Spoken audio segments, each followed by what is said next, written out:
Olá, seja bem-vindo ao nosso podcast Inova Terceiro Setor. Esse é um projeto fomentado pela Secretaria de Tecnologia e Informação do Distrito Federal, aonde a cada encontro temos um tema especial e convidados especiais. Na primeira temporada, nós gravamos os episódios na cidade histórica de Planaltina. E nesta segunda temporada estamos aqui na cidade serrana de Sobradinho. Um beijo para Planaltina, um beijo para Sobradinho, cidade que eu amo, cidade arborizada, cidade tranquila, cidade pacata. Mas é assim mesmo, e nós estamos muito felizes em estar realizando aqui esses encontros. Dá uma pausa agora e acessa aí, plataformatransfer.com.br. Faça o seu cadastro. Você vai ter aí disponível para você mais de 30 horas aulas. Você vai ter acesso a 2 mentorias. Você vai ter ainda a possibilidade de ter o seu projeto fomentado aqui, conversado pela galera, especialista e tal. Então, assim, vale muito a pena, tá? Fomentado não, né? Porque o fomento ele tem a ver com recurso. Então, esquece essa palavra fomento, tá bom? Só para esse momento. Depois você vai correr atrás do seu fomento. Mas, amigos, é uma alegria, tá bom? Estar com vocês aqui. Nosso especialista Edmilson, vocês já viram, Edmilson é dupla dinâmica, né? A gente começou esses episódios, viu, Léo? A gente começou os episódios, Edmilson tinha 20 anos de experiência no setor. Agora a gente está terminando e ele está me falando que já está com 30 anos, então eu já estou preocupado porque já passou mais uma década aqui gravando. E nós estamos juntos, né? Não, e pior de tudo é que eu expliquei, né? Para não parecer. Eu gostava de dizer que eu tinha 2 décadas, né? Porque o tempo vai passando. Aí um parceiro falou bem assim, rapaz, 2 décadas onde eu te conheço no terceiro setor, tem 26 anos. Aí não teve jeito, aí teve que falar. Aí para completar a situação, eu estou descansando em casa, aí uma pessoa que eu fiz um projeto há mais de 20 anos atrás me manda uma mensagem. Lembra daquele projeto que a gente fez? Você ainda tem o certificado daquele curso que você deu? Eu preciso daquele certificado. Eu falei, meu Deus do céu. Agora danou. 20 anos atrás não lembro de nada, mas se você trouxer ali o certificado lá, bonitinho, eu carimbo e assino, entendeu? Aí eu... Seja bem-vindo, amiga Edmilson. Obrigado. Bom ter você aqui, tá? Nosso convidado de hoje, o Léo. Leonardo, mas a gente conhece mais como Léo Goleiro, né, Léo? Exatamente. Se apresenta pra gente, amigo, por favor. Pessoal, boa tarde a todos. Essa é a sua câmera ali, ó, especial. Tá, essa aqui. Sua. Pode focar lá e é sua. Boa tarde, pessoal. Boa tarde a todos. Meu nome é Leonardo Roberto. Sou conhecido aqui na nossa comunidade, na nossa cidade, como Léo Goleiro. O Léo Goleiro que veio de projetos sociais, que o esporte ajudou a quem eu sou hoje. Hoje, pai de família, 2 filhos, e hoje nós temos vários projetos que nós ajudamos e agregamos aqui na nossa comunidade. Legal. Quero também agradecer o convite do meu amigo Hélito, onde estou muito feliz, Hélito, por estar aqui junto com você. A alegria onde é já nossa, trabalhamos juntos, já. né? Em cima do trio elétrico, né? Mas é isso. Só veio para poder estar agregando junto conosco. Bacana, Obrigado, mano. professor Edmilson, pelo convite também de estar aqui junto com vocês. Vocês têm feito um ótimo trabalho aqui nessa região, né? Nessa terceira, digamos assim, essa terceira área, né, de inovação, de tecnologia, tem ajudado não só as entidades, mas as pessoas também a sonharem e a conseguir também parcerias. O meu muito obrigado, viu? Beleza, amigo. Seja bem-vindo, tá, Léo? Daqui a pouco você vai contar um pouquinho dessa história toda sua aí, porque, assim, é muito válido a cada encontro a gente ter essas experiências. Pessoas que fazem o terceiro setor acontecer.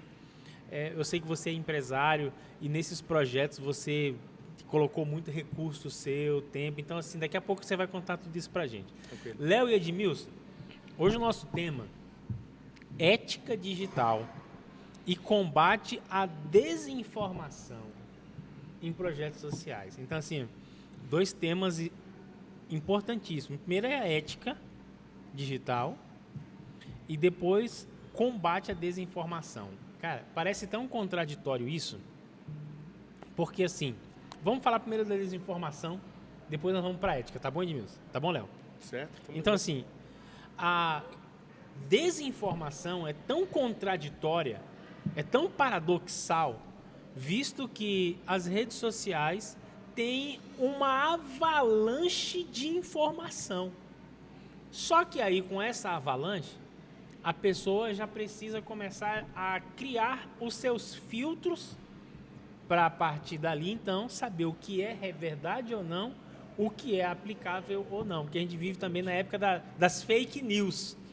Então, que é a desinformação. Que é a desinformação. Então, assim, amigo Edmilson, como nós podemos combater a desinformação digital, amigo? Assim, trazendo, é um tema muito importante, interessante e precisa ser muito falado mesmo essa questão da desinformação. Porque a desinformação tem prejudicado muitas pessoas. Com certeza. Você viu aí muito na época da pandemia, muita desinformação em relação à vacina, né? Pessoas morrem com a desinformação. Cara, no momento político que a gente vai começar a viver agora também, justamente, isso aí é loucura. Vai fake ter, news, né? É fake vai news, ter isso é muito. fogo em palheiro. Com certeza. E nessa época que você soma a desinformação com a inteligência artificial, se torna ainda pior.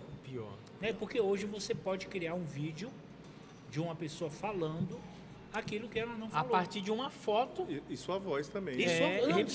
Exatamente. Então você pensa que é a pessoa mesmo. tem a desinformação. E como que isso a gente pode trazer para dentro do terceiro setor? Para dentro das instituições? Assim, a primeira responsabilidade de uma entidade é a transparência. E a transparência, ela vem carregada de quê? Da verdade. Então, tudo que uma entidade do terceiro setor se propõe a fazer, sendo palestras, a execução do seu projeto, aquilo que vai ser ensinado, vai ser colocado, tem que ser com muita verdade. A informação tem que ser real, entendeu?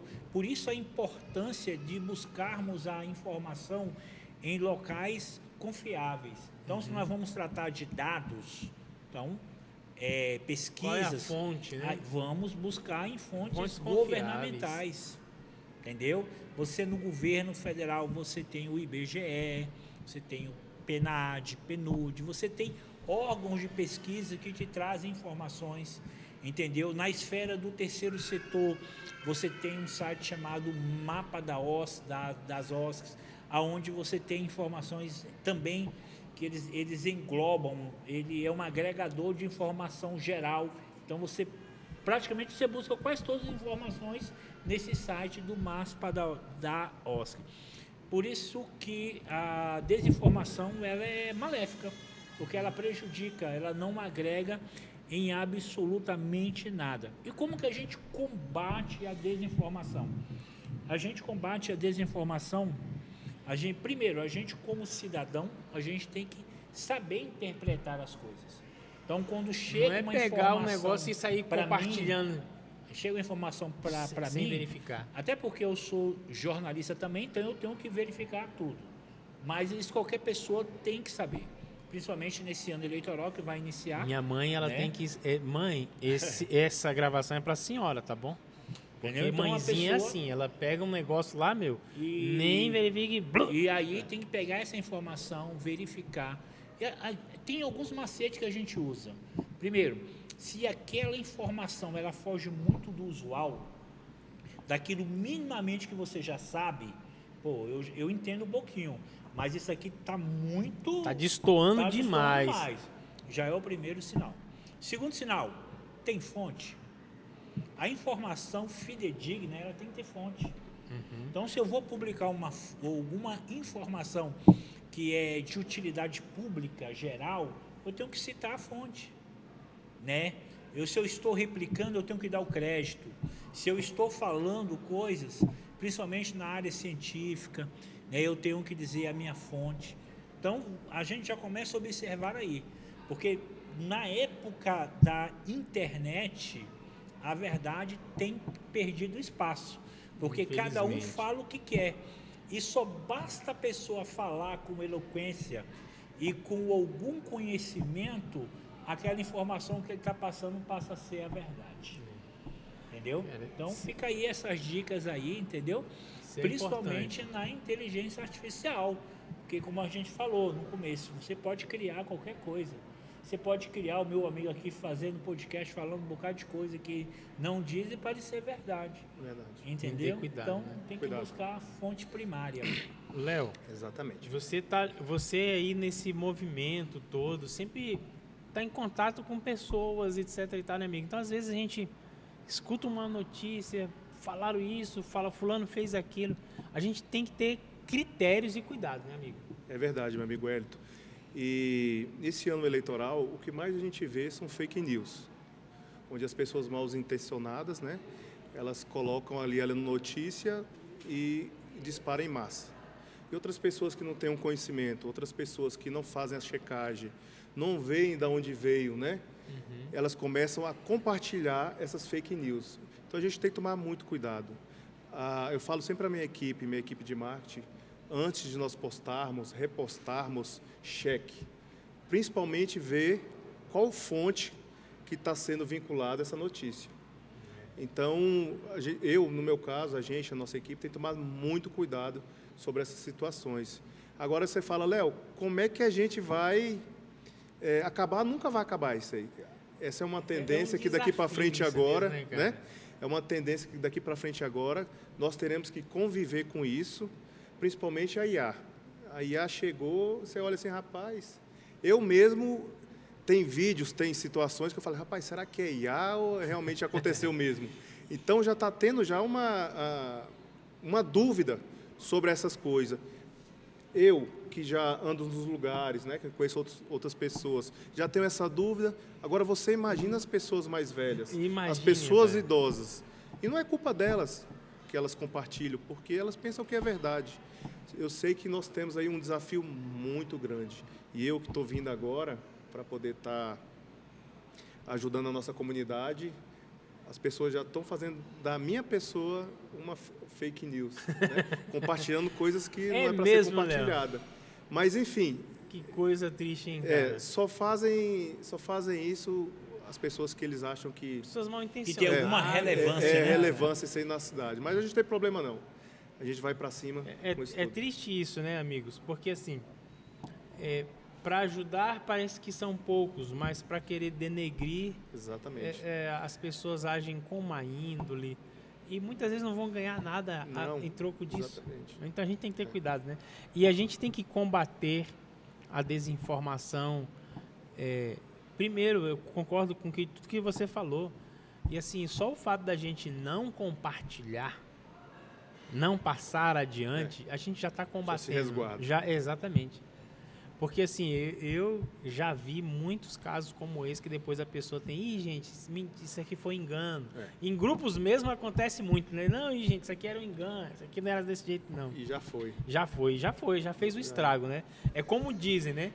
A palavra dita, ela não volta mais. Não. E para vocês verem, como uma fake news corre rápido. Rapaz! A fake news corre mais rápido do que realmente uma notícia verdadeira. Corre muito mais rápido. Então, se você posta ou reposta algo que não é verdadeiro, ela já foi em velocidade da luz para outros lugares. Então, mesmo que você apague, mesmo que você corrija, já foi. O estrago está feito. E a gente tem que ter cuidado, porque às vezes a imagem da pessoa que fica manchada, a imagem da instituição que fica manchada, ela pode não ser recuperada mais, amigos. Mesmo que a pessoa fale, gente, foi um engano, mas ela já causou um estrago, já causou um dano. Isso é verdade, porque essa questão da rapidez que a mentira chega e da vagarosidade que a verdade chega. Porque a mentira ela é simples, ela é curta. E as pessoas hoje no mundo da tecnologia, da informática, do mundo digital, não querem ler nada grande. As pessoas leem malmente o título. Sim, entendeu? Então, a mentira ela é espalhada muito rapidamente por causa disso. Agora, quando você vai tentar desfazer aquela mentira, que foi de 5 linhas, você vai ter que escrever uma carta, vai ter que escrever um texto gigante explicando aquela mentira. E quem vai ler? Ninguém. Não é a mesma coisa. Ninguém vai ler. Então, é muito complexo essa questão. Combater a desinformação em projetos sociais. Agora, também aqui, a gente tem que falar um pouquinho sobre a ética digital. Cara, ética uma matéria e um assunto que é sempre importante, porque muitas vezes quando a gente presencia uma situação onde há falta de ética, a falta de princípios, a falta de valores, a gente fica incomodado. Então, assim, no ambiente virtual não é diferente. A gente precisa ter cuidado quanto o que postar, o que dizer, o que falar. Exatamente. Não é, amigos? Com Porque certeza. precisa-se ter um respeito para com aqueles que vão ver o que você está falando, né, Léo? Exatamente. A ética digital, a gente pode resumir ela da seguinte maneira: é você usar a tecnologia, usar as redes sociais de forma responsável em relação às informações, entendeu? Você tem que respeitar a privacidade, isso é fundamental, entendeu? Você tem que falar com clareza, porque a ética, algumas pessoas falam que a ética ela tem vários pontos de vista, mas não tem. A ética sempre é a verdade. Aquilo que você tem que fazer com a verdade. Então, dentro do meio digital, é ter responsabilidade. Acho que é você tratar o outro da forma com que você queria ser tratado digitalmente. Se você é um homem público, você quer ser tratado como? Com respeito, com responsabilidade. Verdade, né? Entendeu? A gente que é um ser público, a gente pode sim receber crítica. Receber crítica das nossas ações. Né? Receber crítica, se você é um deputado, você pode receber crítica do seu mandato, né? Das suas ações, dos seus votos, do seu posicionamento, mas nunca ser um ataque pessoal. Exatamente. Entendeu? Tem que haver um respeito, né, Tem que Léo? haver o respeito. Exatamente. Eu sempre falo para todo mundo, quando nós nos posicionamos para poder, um exemplo, tá se posicionando como representante da comunidade, a gente está à mercê das pessoas. Tem uns que gostam, outros não gostam, não é isso? E quem está lá em cima para poder estar representando a comunidade vai estar sujeito às vaias, vai estar sujeito também que as pessoas chegam, possam parabenizar pelo belo trabalho que vem fazendo. E isso a gente tem que ter maturidade. Maturidade para poder estar recebendo as críticas não construtivas, mas também as críticas construtivas. E eu penso o seguinte, nós precisamos pegar, principalmente, as críticas construtivas e trabalhar. E talvez também as não construtivas também. Por quê? Porque aquilo ali vai nos ajudar a modificar e fazer que a não construtiva seja construtiva. Você entendeu? Então, nós precisamos aí alertar essas pessoas sobre a internet. Nós precisamos, igual você acabou de dizer, vir uma postagem e você vê que não é aquilo, ou então ir atrás, dá um Google lá para ver se realmente é aquilo lá mesmo, vê a fonte, Ou você vai entendeu? no próprio canal oficial da pessoa, se estiver relatando com alguém, né? Exatamente. Deixa eu ver aqui se essa pessoa realmente postou isso na rede dela. Exatamente, com responsabilidade, você entendeu? Com responsabilidade, com verdade, e assim que tem que ser feito. Na dúvida, nunca passe para frente. Deixa ali, cheque e fica para você. Mas eu também penso que tem muita gente mal intencionada também, pessoal. Infelizmente tem. A gente não pode tirar nem mérito, sem mérito dessas pessoas, não. Que querem realmente atingir outras pessoas desta forma. É um meio que algum meio que eles têm para poder estar afetando, para poder estar diminuindo, né? E então a gente precisa lutar para quê? Para que essas fake news não possam se propagar. É difícil? Com certeza. É demais. As pessoas não têm ética. Como é que elas vão... Não têm verdade? Sim, não são valores, todas, não. né? Claro que não Sim, tem. claro. E normalmente quando pessoas que transmitem fake news de maneira proposital, e quando elas são interpeladas, elas alegam uma liberdade de expressão. Mas será mesmo que a liberdade de expressão, que é uma garantia constitucional? Eu falo isso porque, como eu sou jornalista, então essa é uma parte que eu entendo. Então, a liberdade de expressão, ela não pode ser confundida com uma liberdade para o cometimento de crime. Exatamente. Entendeu? Você pode se expressar assim, você pode fazer críticas, entendeu? Você pode falar, colocar a sua opinião, explicitar a sua filosofia, a sua ideologia, viver isso é protegido constitucionalmente.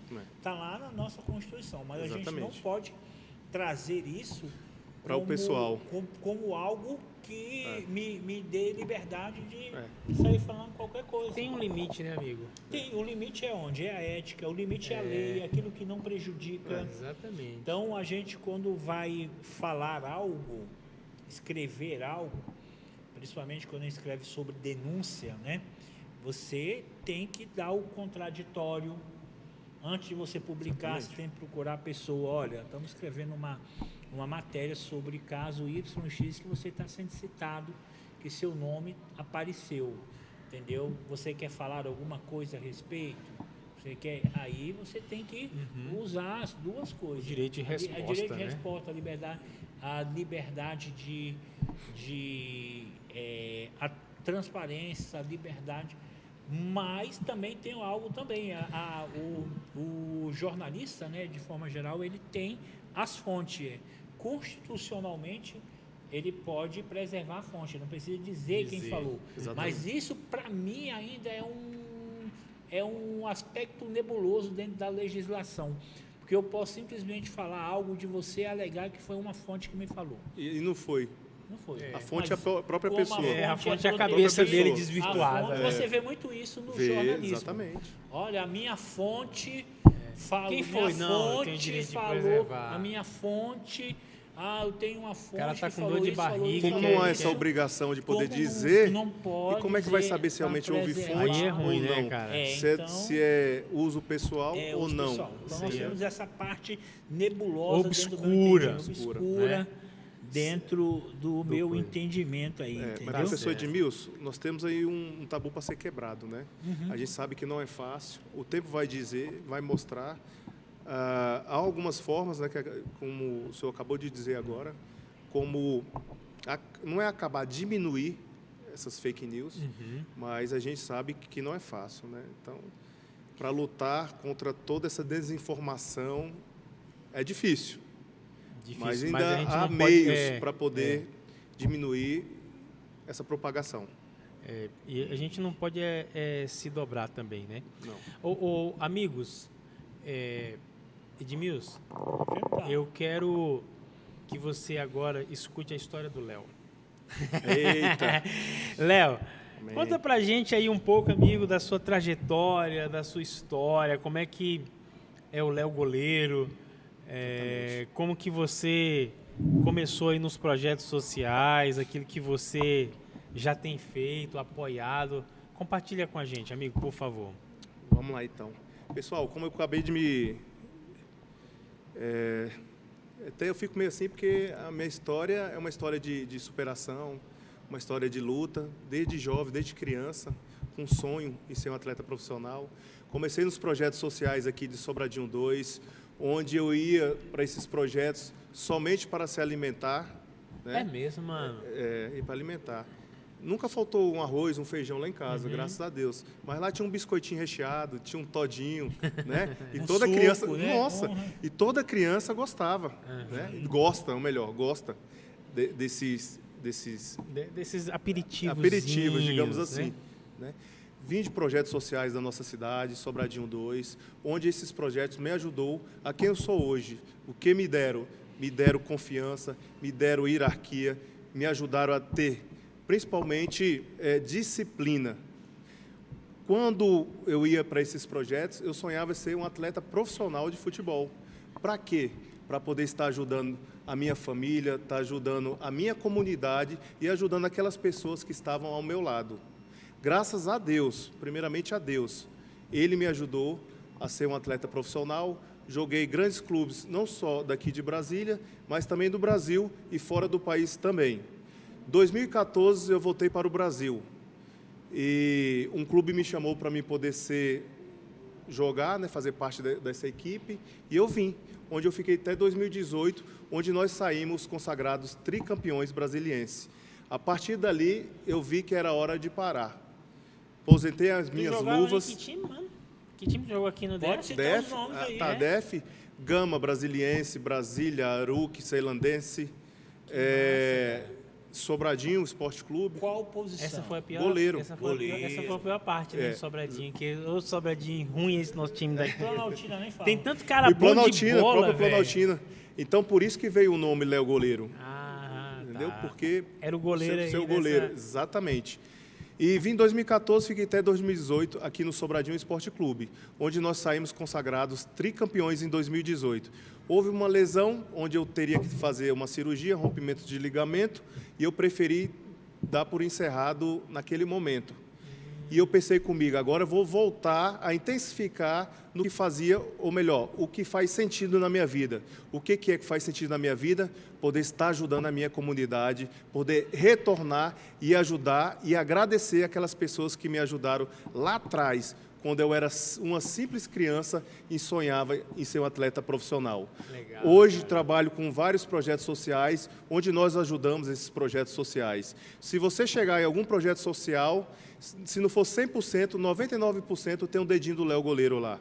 Porque o intuito sempre foi ajudar aquelas pessoas, aquelas crianças a sonharem, aquelas crianças a sonharem a ter um futuro melhor para poder ajudar os pais da mesma forma que um dia eu sonhei. E eu quero isso para a minha comunidade e eu quero isso para a minha cidade. Ajudar as pessoas que precisam. E é isso que é o meu legado. Deixar aqui na Terra esse legado, de poder estar ajudando as pessoas de bem. Bacana, Léo. Amigo, lidar com o esporte é um desafio, né? Assim, no aspecto social, embora ele seja uma ferramenta de transformação. Exatamente. Como é que você enxerga, principalmente nas áreas de vulnerabilidade, nas nossas periferias, que a gente não pode fechar o olho, que a gente tem periferias nas nossas cidades. Como é que você enxerga que o terceiro setor pode trazer esperança aí para essas crianças? Boa pergunta, meu amigo Wellington. O que eu penso? Quando eu dei esse pontapé inicial na minha vida, depois de 2018, eu já vinha ajudando, mas intensifiquei mais essas ajudas. As pessoas têm visto, entrando nessa área digital, têm visto o nosso trabalho e elas têm chegado até mim e têm sido grandes parceiros. Com essas parcerias, nós vamos ajudando não só as escolinhas, mas também os projetos sociais, onde englobam as famílias, onde engloba aquela comunidade, e graças a Deus tem dado certo, irmão. Nós temos falado principalmente do amor de Deus. Hoje eu sou, graças a Deus, cristão, tenho falado do amor de Deus para essas pessoas, porque eu tenho um entendimento que não adianta só nós ajudarmos fisicamente, nós também temos que ajudar espiritualmente. E as pessoas têm nos abraçado nesses projetos sociais, têm nos ajudado, têm nos procurado, e graças a Deus nós temos alcançado essas famílias. Que bacana. O Edmilson, como é que você, amigo, enxerga, você que já tem aí toda essa jornada no terceiro setor, como é que você enxerga que a instituição pode ser ética na execução de um projeto? Bem, a ética é a verdade, entendeu? Você fazer aquilo que é probo, né? Quando a gente fala de instituição, a instituição, ela apesar de ser do terceiro setor, mas ela tem um laço muito grande com o primeiro setor, que é o Estado. E, normalmente, as instituições trabalham com recursos, seja de doação ou recurso estatutário do Estado, né? Através das emendas, né, parlamentares, projeto de fomento e tudo mais. Então, a instituição, para ser ética, ela tem que ter, se pautar em alguns pilares, né? Que são os mesmos pilares da administração pública, entendeu? Então, a administração pública, ela tem alguns pilares, que é a legalidade, a impessoalidade, a moralidade, entendeu? A publicidade e a eficiência. Nós chamamos de LIMP, uma forma de... né? Então, a instituição, ela precisa ser pautada dentro dos princípios da administração pública. Sim. Ela, quando é pautada dentro desses princípios da moralidade, entendeu? Da eficiência, da legalidade, quer dizer, a legalidade. O que ela tem que fazer tem que estar na lei, tem que estar na legislação. Ela não pode fugir daquilo que está na lei, entendeu? A impessoalidade, a instituição, ela pode ter ali o seu estatuto pessoal, mas ela tem que ser pública de certa maneira, entendeu? Ela não pode trazer para o seu presidente, para sua diretoria, nada. Ela tem que ser de dentro para fora, é impessoal, entendeu? A moralidade se pautar pelos princípios éticos, entendeu? Os princípios éticos de tratar o bem público de forma que ele vai ter que prestar conta. A publicidade, a entidade, ela tem que publicitar as suas ações, tem que ter um site institucional. Transparência, né? Transparência, e lá no site tem que ter uma abazinha de transparência, onde ela vai prestar conta de tudo que ela recebe, de tudo que ela faz. E a eficiência é quando a instituição, ela se profissionaliza, ela consegue dar para a sociedade mais do que aquilo que o objeto daquele projeto especifica. O alcance é bem maior. Dá um alcance maior aquilo, entendeu? Porque a administração pública, ela te dá o recurso. Ela quer que você use aquele recurso de acordo com o plano de trabalho. Mas se você consegue ir além daquele plano de trabalho, você é eficiente. Você está colocando eficiência. Então, se pautando nesse princípio do LIMP, a instituição vai muito bem. Que bacana, né? Léo, conta aí pra gente algumas histórias, amigo, como é que dessa galera, né, que você tem abençoado aí, impactado ao longo dessa jornada. Compartilha com a gente, amigo, essas experiências, porque elas são muito enriquecedoras. Meu amigo Wellington, não está sendo fácil, nunca foi fácil a gente poder estar chegando junto com as famílias e vendo a realidade dessas famílias, entende? A gente tem que ter a sensibilidade e se colocar sempre no lugar dessas famílias. É isso que eu tenho feito na minha vida, é isso que tem me motivado e isso também tem sido um combustível para mim poder estar lutando por essas famílias, por esta comunidade. Tenho chegado em algumas famílias que falta o pão, falta o arroz, falta o sapato, faltam tudo, irmão, você entendeu? E eu sei que não é fácil. Eu já vim, igual eu acabei de dizer para vocês, eu vim dessas áreas, ou melhor, eu vim dessas situações adversas, e eu sei que não é fácil, irmão. Não é fácil um pai de família estar desempregado para poder estar trazendo os mantimentos mesmo para a sua família, né? Porque quando você tem filhos, há uma demanda de calçados, roupa, essas coisas assim. E uma pessoa desempregada, irmão, é complicado. E eu tenho tentado ajudar o máximo possível estas famílias, junto com os parceiros. O que ocorre?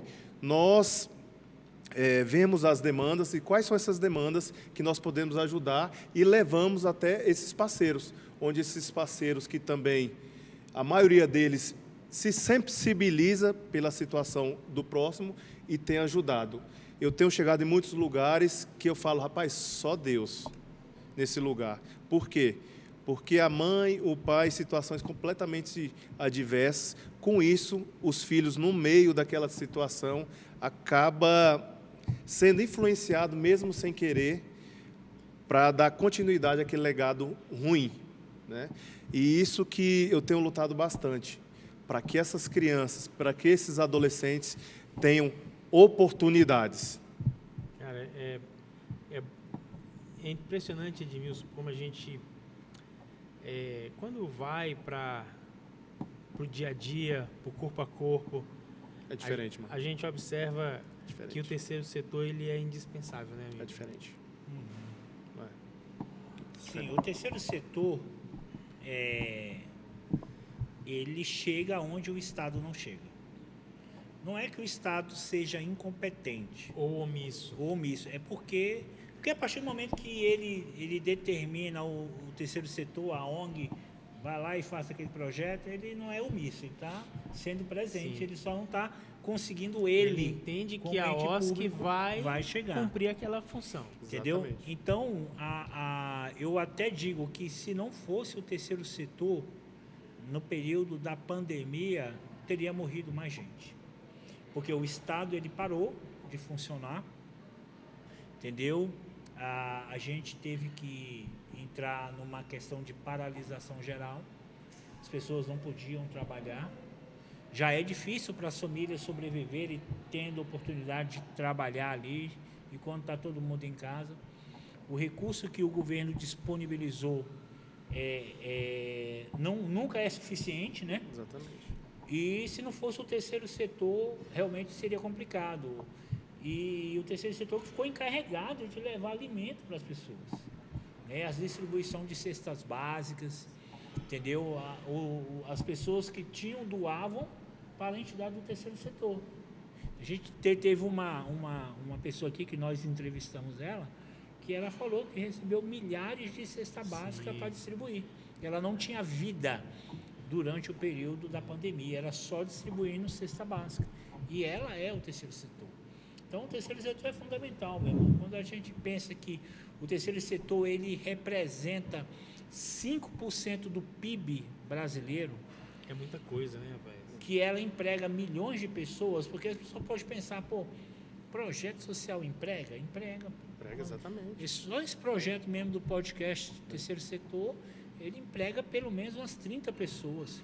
E os projetos sociais, professor Edmilson, emprega psicólogo, claro que depende da sua área, professores, Wellington, emprega também o pessoal ali da limpeza, você entende? A pessoa da manutenção, então emprega. Se a gente precisa fortalecer esses projetos sociais. Eu sei que os projetos sociais, o tanto e o quanto é importante para a comunidade, para a extensão, para essas famílias, estar auxiliando essas famílias também.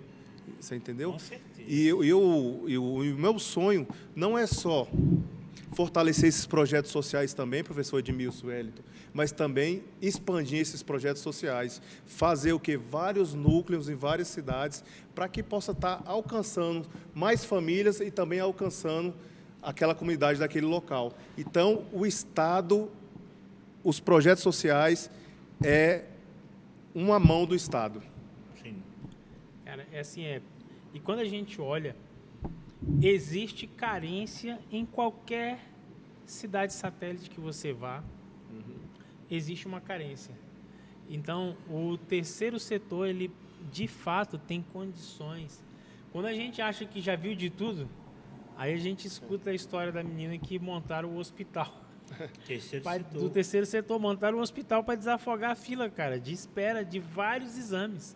Então, assim, quando a gente acha que já ouviu tudo, surge uma ideia brilhante como essa, né, Edmilson? Sim, o terceiro setor ele vive de ideias, né? As ideias que se transformam em projeto. Um projeto sempre vem de uma necessidade. Costumo dizer que o projeto, normalmente, ele vem de uma dor, entendeu? E porque a gente, o projeto, ele sana alguma coisa, algo que não está funcionando bem ou que deveria funcionar. Melhor. Entendeu? Aí surge a ideia, aí da ideia a gente coloca no papel, a gente verifica a viabilidade da execução, a gente verifica também se aquela ideia ela tem embasamento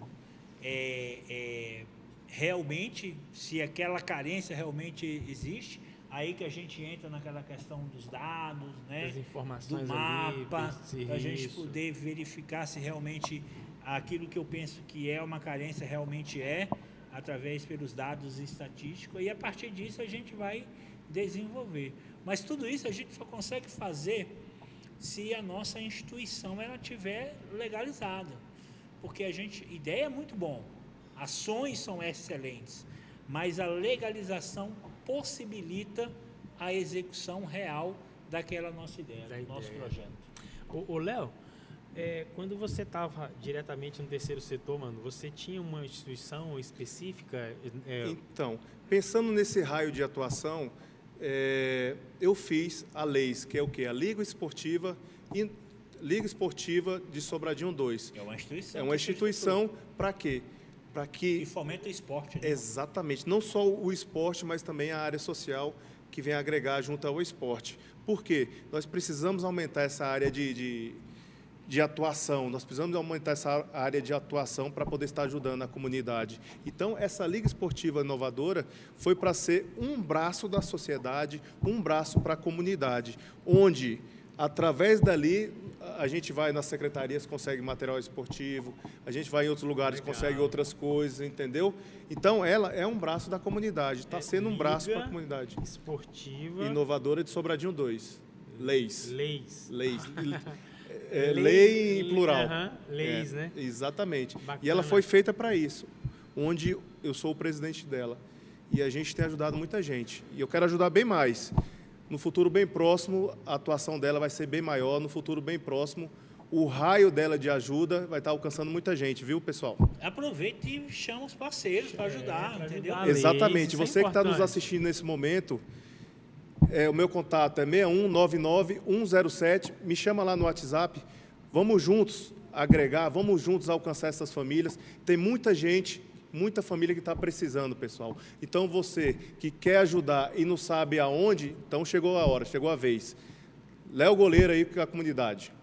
Isso é importante, cara, porque assim, pessoas que vêm do social, elas têm o olhar social, né? Então, como você disse, você foi ajudado, o social, o terceiro Pelo setor social. fez parte da sua vida. Exatamente. E a gente nunca esquece essas coisas, né, Edmilson? Com certeza. O terceiro setor, ele tem essa função, né? Ela nasce de pessoas que querem fazer a diferença.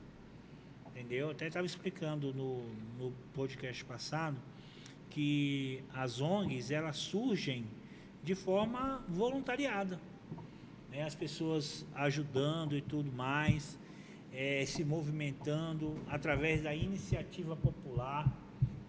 A iniciativa popular é quando um determinado grupo de pessoas se une em prol de uma causa, em prol de fazer acontecer algo que a sociedade precisa, entendeu? E a maioria das pessoas que são impactadas pelo terceiro setor, que movimentam o terceiro setor hoje, é o caso do Léo, é o caso de várias outras pessoas que passaram aqui, se beneficiaram do terceiro setor, se beneficiaram de instituições.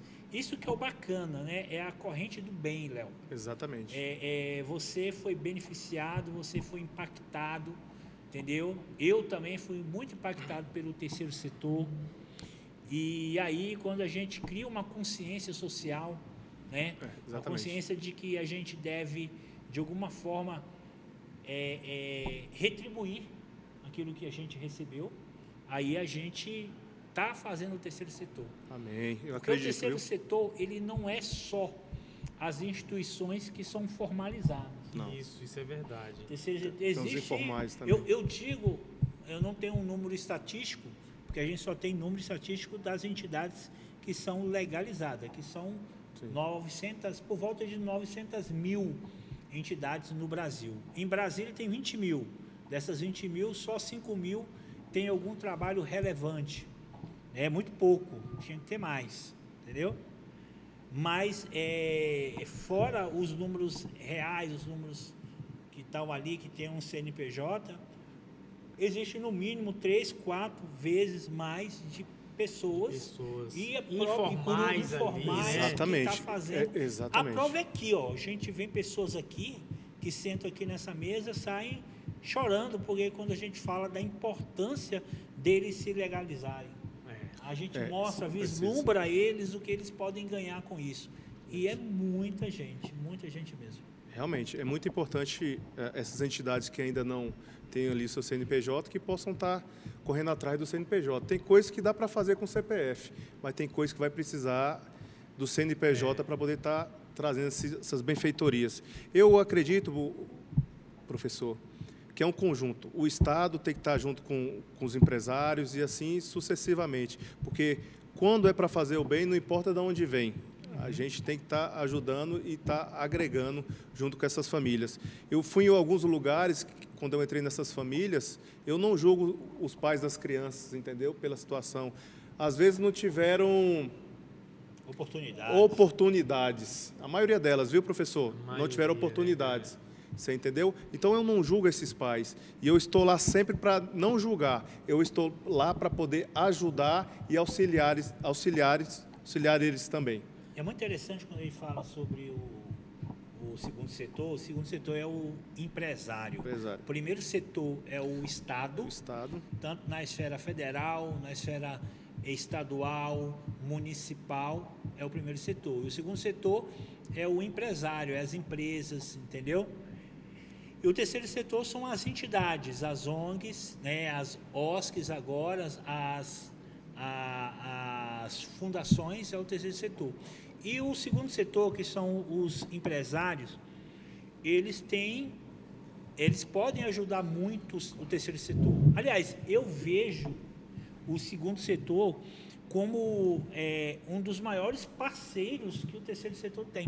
Porque quase todos os projetos sociais, você vê que os empresários estão ajudando, entendeu? Eu fui muito impactado na minha juventude, através de uma OSC que ela não recebia recurso público.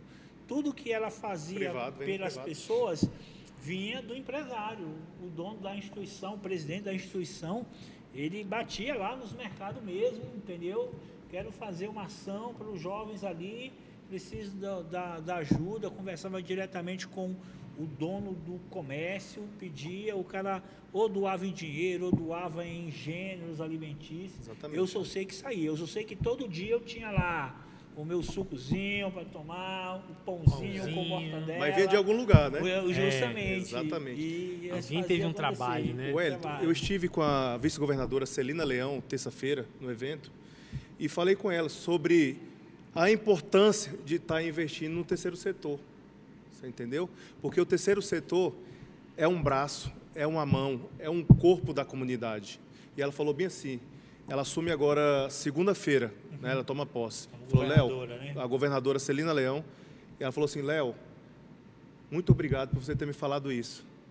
Por quê? Porque eu não vou deixar o terceiro setor para lá. Nós vamos investir no terceiro setor.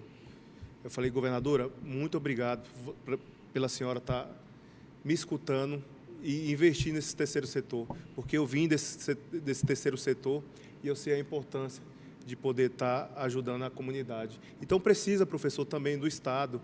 O Estado perto ajuda, o Estado perto alcança essas pessoas, entendeu? E agora ela assume segunda-feira e eu vou lá de novo batendo a tecla. Governadora, o terceiro setor, não esqueça. Ótimo. Inclusive a Secretaria de Ciência, Tecnologia e Informação que está que é nosso parceiro nesse podcast, é o Estado. O Estado eu sou presente. Muito grato, né, pelo governo do Distrito Federal, né, por a gente estar executando esse projeto aqui, entendeu? É verdade. Isso é importante. Amigos, o nosso tempo já avançou. Professor Edmilson, nosso especialista, faça suas considerações e depois eu converso aqui com o Léo as considerações dele. Olha, eu fico muito grato por ter você aqui, entendeu? E gostei muito das suas ideias. Eu acho que isso aí, tudo que você desenvolveu pelo terceiro setor, que você pretende desenvolver, você tem um parceiro aqui. Pode contar comigo. Obrigado, professor. Léo, você está aí numa nova trajetória, num novo momento, né? Onde você quer ajudar o terceiro setor de uma forma mais ampla. Compartilha com a gente aí, amigo, esse seu projeto, esse seu sonho, com as suas considerações. Pois bem, irmãos, primeiramente eu quero agradecer o Wellington, o professor Edmilson, pela oportunidade de poder estar aqui com vocês, falando da minha história, falando dos meus projetos, os projetos que são guardados no meu coração, né? Mas não ficaram só no coração. Eu quero expandir esses projetos, esse terceiro setor, eu quero ajudar as pessoas, eu quero ajudar a comunidade, e um meio de poder estar ajudando bem mais do que eu já ajudo. Hoje eu sou um pré-candidato a deputado distrital pelo partido Agir 36, onde eu quero representar a minha comunidade, quero representar a minha população e quero representar o terceiro setor também. Legal, bacana. A gente deseja sucesso, amigo, para você nessa empreitada. A gente sabe que é um desafio, né? E que, tendo êxito o seu projeto, continue com esse olhar voltado para o terceiro setor, porque eu tenho certeza que você vai fazer um grande trabalho. Amém. Certo? Eu acredito também, meu amigo Wellington, como eu falo para todo mundo, eu já nasci lutando, dei continuidade lutando. Então, vou dar só a continuidade em luta, né? Então, eu sei que não é fácil, eu sei que é muito difícil, mas para Deus o que é impossível, né? Principalmente para aquele que crê. E eu creio que nós faremos um belo trabalho, ou melhor, nós já estamos fazendo um belo trabalho e eu creio que Deus está à frente desse projeto. Tá certo, amigo. Desejamos sucesso. Obrigado. Amigo Edilson, obrigado pela sua presença, obrigado, Léo, pela presença também, tá? E para você que nos assistiu, nós também deixamos aqui a nossa gratidão, a sua companhia ao longo de cada episódio é importantíssima. Você pode comentar, curtir, compartilhar esse conteúdo com as pessoas da sua instituição, com as pessoas dos seus grupos que você faz parte, porque à medida que você compartilha essa ideia, compartilha aquilo que a gente troca aqui como experiências, você está ajudando a fortalecer o terceiro setor. É uma ação tão simples, mas que pode trazer uma eficácia, um resultado muito grande. Então, se você, por acaso, dormiu no ponto e não fez a sua inscrição, volta lá, plataformatransfer.com.br, um curso inteiramente gratuito, Edmilson. Não, e sem falar que o Léo vai poder aprender mais sobre o terceiro setor nesse Cara, claro. Eu fico, olha, a gente está ralando aqui, ó, para você ter esse curso aí com um nível elevadíssimo de conteúdo. Sim. Então, assim, vale muito a pena fazer a inscrição. Combinado? Um forte abraço para você e esse é o nosso podcast Inova Terceiro Setor, aonde o terceiro setor tem voz e visibilidade. Um abraço e a gente se encontra no nosso próximo episódio.